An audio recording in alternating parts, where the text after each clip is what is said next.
Hello gamers! In this video I'll be going over a wide assortment of Friends and Dragons FAQs and giving tips for new players.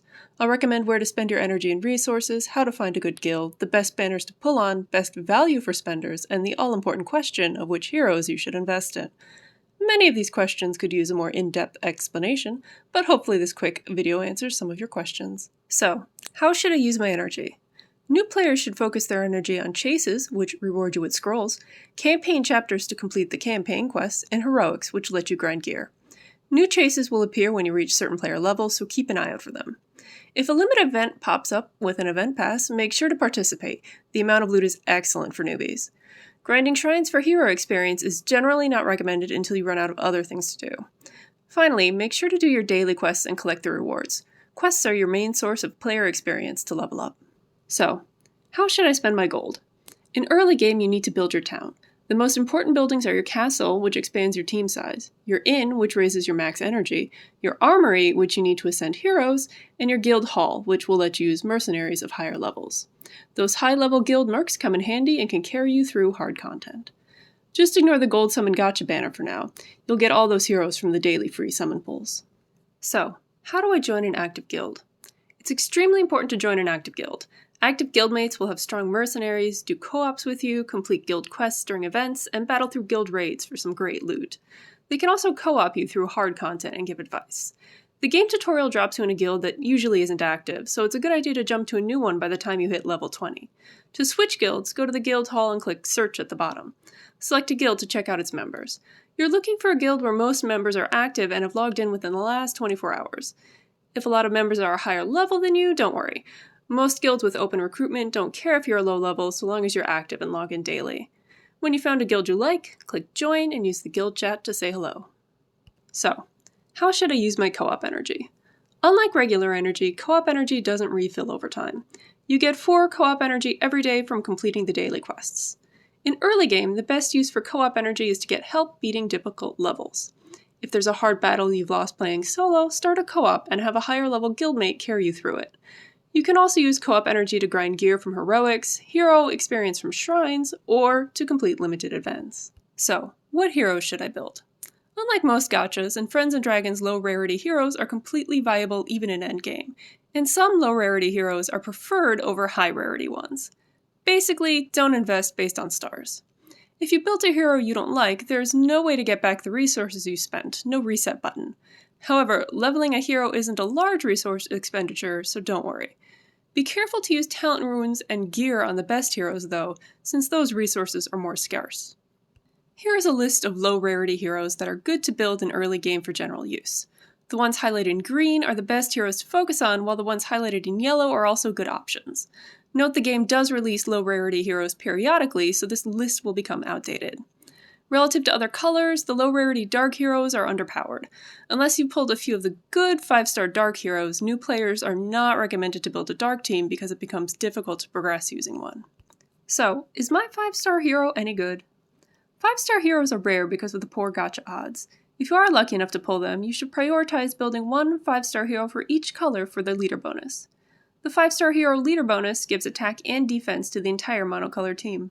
Because of this, no matter if your 5-star hero is a damage dealer, tank, healer, or support, you need to build them so you can use their leader bonus.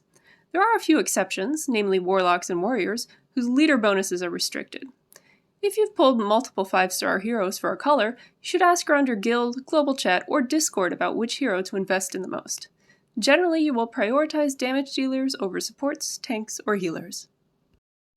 So, what do I do with my duplicate heroes? Duplicate 1, 2, and 3-star heroes should be merged to max. While some of these heroes are worthy of building dupes, it's not something you need to worry about in early game. 4-star heroes are rarer pulls, so it's worth keeping dupes of the best ones to build later down the road, especially if you're free to play. Spenders will pull more 5-star heroes to build, while free-to-plays will rely more heavily on dupes of low-rarity units.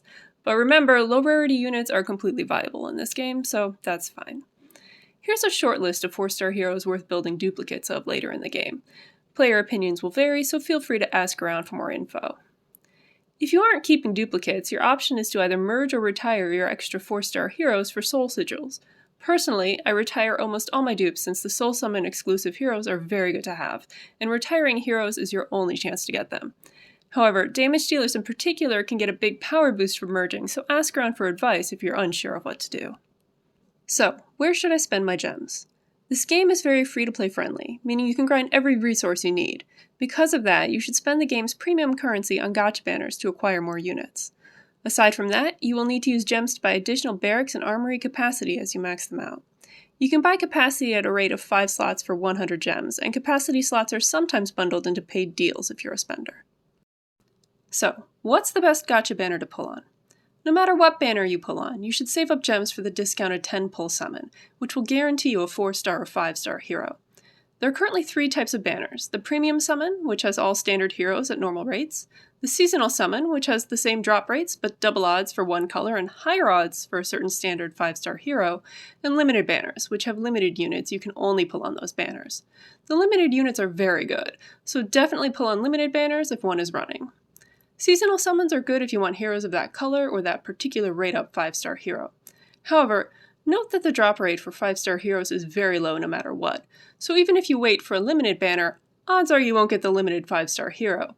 Because of this, rather than waiting a month or two for a limited banner to appear, it's okay to pull on other banners. As a new player, you need to pull to get new units to build. So, if I want to spend, what's the best value? You can grind every resource in this game and complete all content through endgame as a free-to-play gamer. Spending on resources such as gold, hero experience, gear, and talent runes isn't needed, since you can grind them all. The one thing you can't grind are gatcha pulls, so I recommend purchasing packs that give gems or summon scrolls. In particular during events, the game will run packs that include scrolls and gems at a good value, and will often include scroll fragments, which can be combined for a guaranteed 5-star summon scroll. However, the best value in the game is the Dragon Pass, and its main selling point is the guaranteed 5-star summon scroll, which is one of the few ways to get a 5-star hero without relying on gacha luck.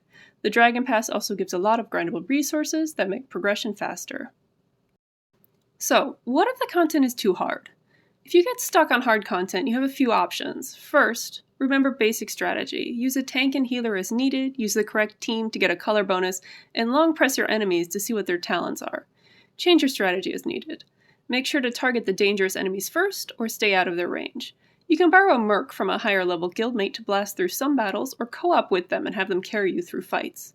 There is no paywall in this game, and you can complete all the content with only a few 5-star heroes leading teams of lower rarity heroes.